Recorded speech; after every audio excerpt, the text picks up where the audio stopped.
ગુજરાતના અગ્રીમ અખબારોમાં આપની કોઈ પણ પ્રકારની જાહેરાત આપવા માટે સંપર્ક કરો. જાહેરાત વ્યાજબી ભાવે પ્રસિદ્ધ કરી આપવામાં આવશે.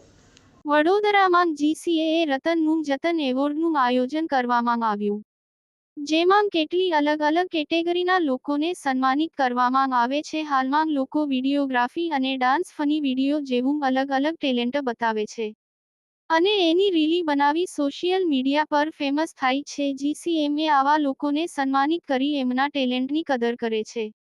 જેમ ગતરોજ જીસીએએ રતનનું જતન એવોર્ડનું આયોજન કરવામાં આવ્યું હતું, જેમાં વડોદરા, કરજણ, આણંદ, નડિયાદ અને ભરૂચથી લોકોને બોલાવી સન્માનિત કરવામાં આવ્યા હતા. જેમાં ભરૂચના પત્રકાર રિયાઝ અહેમદ ઇસ્માઇલ પટેલને પત્રકારમાં સેવા પ્રદાન કરવા બદલ સન્માનિત કરવામાં આવ્યા હતા.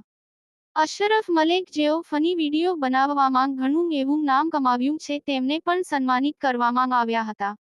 શેરપુરામાં રહેતા મુફ્તી જેનુલ આબેદીનને મોટિવેશન સ્પીકર તરીકે સન્માનિત કરવામાં આવ્યા હતા.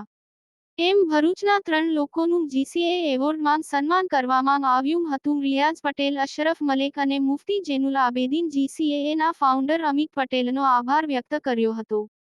યાકુબ પટેલ, ભરૂચ.